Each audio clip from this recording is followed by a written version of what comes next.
रोक युधिष्ठिर को न यहाँ, जाने दो इसके स्वर्ग धीर। फिरा हमें गांडीव गदा, लौटा दे अर्जुन भीमवीर, लौटा दे अर्जुन भीमवीर।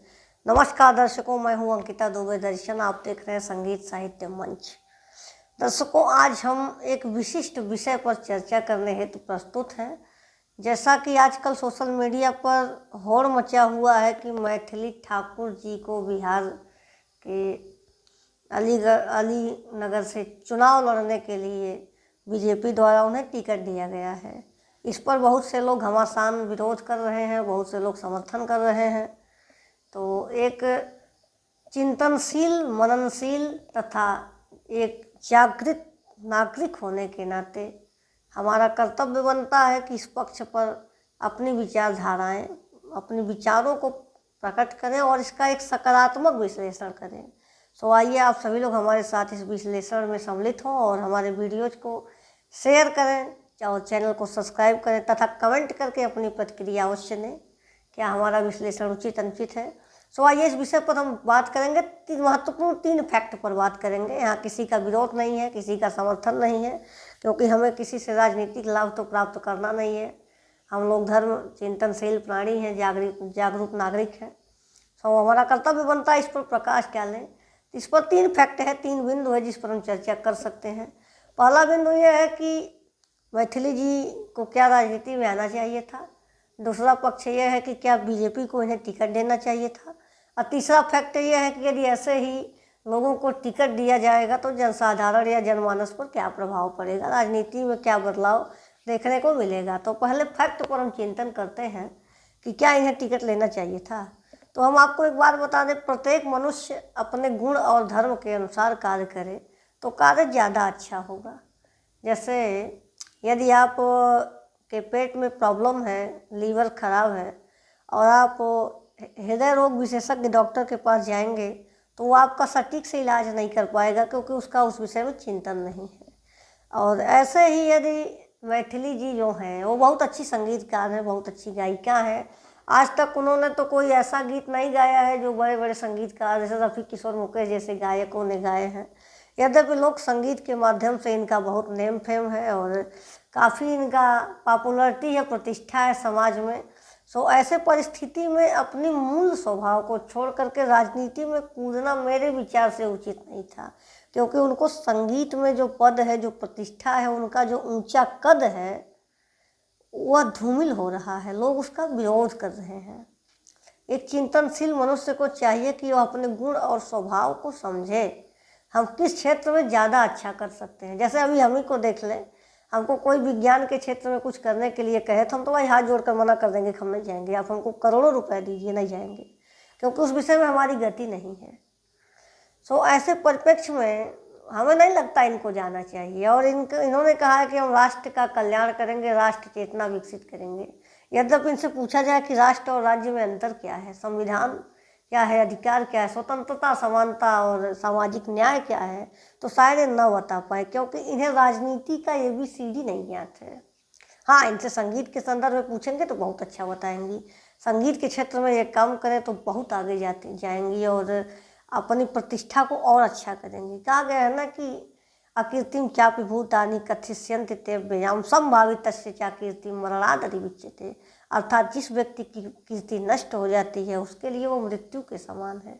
अब देखना यह है कि इनका लोग कितना सम्मान करते हैं, क्या करेंगे, देखने वाली बात है। यद्यपि इन्हें मेरे विचार से राजनीति में नहीं कूदना चाहिए था। अभी इनका उम्र मात्र 25 वर्ष है।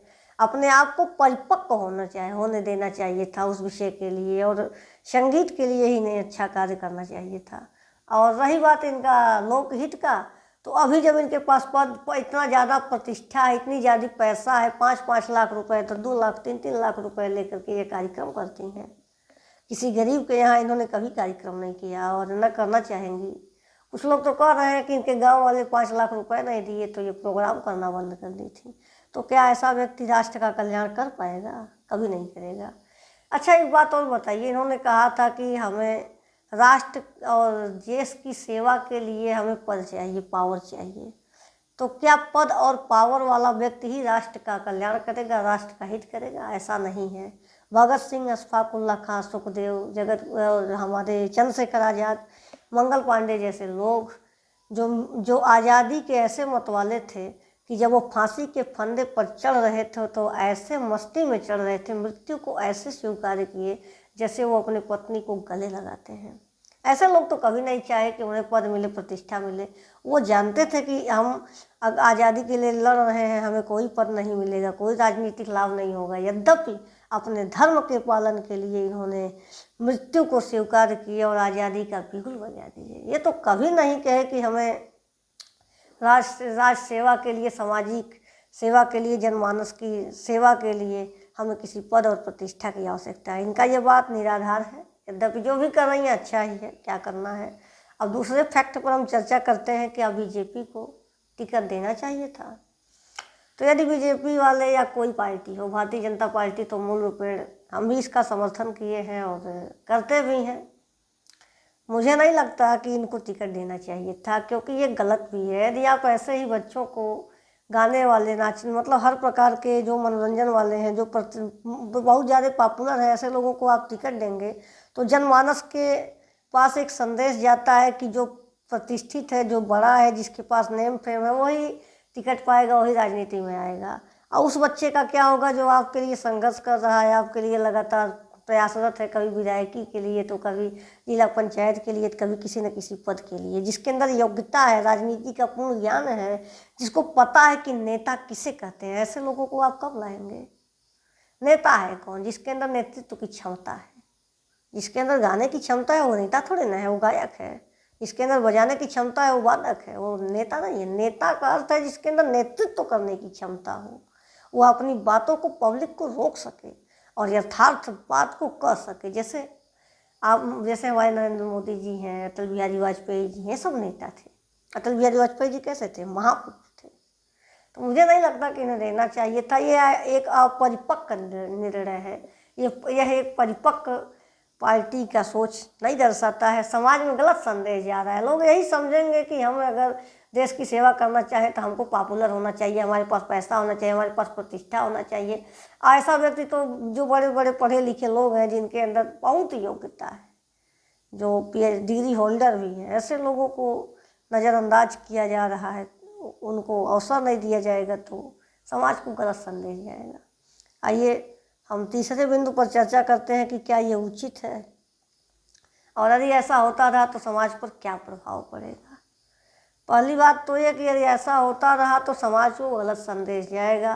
पढ़े लिखे लोग यदि राजनीति में नहीं आएंगे तो लोकतंत्र का जो बेड़ा है वो गर्त ही होगा। लोकतंत्र की यथार्थ परिभाषा बदल जाएगी, भीड़ तंत्र का उद्भव एवं विकास होगा।